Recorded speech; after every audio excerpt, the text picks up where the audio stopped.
Okey, perjalanan kita ke Gunung Bintang. Satu tempat Okay.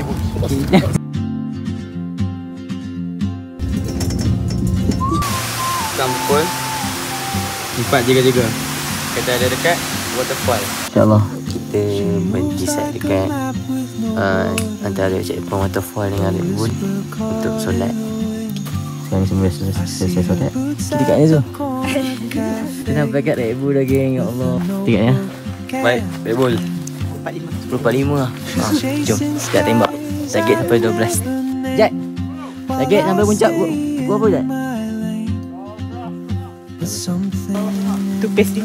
Kita mulakan pergerakan kita sampai submit puncak. InsyaAllah, tengok kan.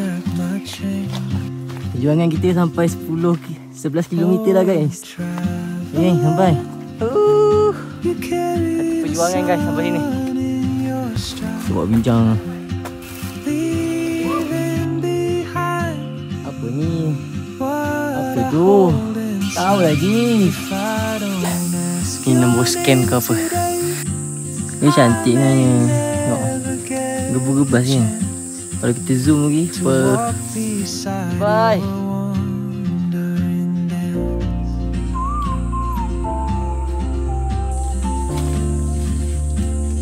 Kenapa mosi lawa ni? Pernah tertanya-tanya tak?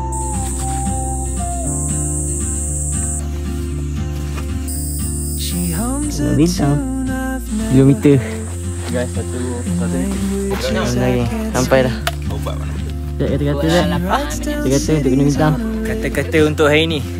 Berjalan untuk hidup, hidup untuk berjalan. Mustahil makin jauh. Mustahil makin jauh. I sip my coffee, miss my cue, still ain't good.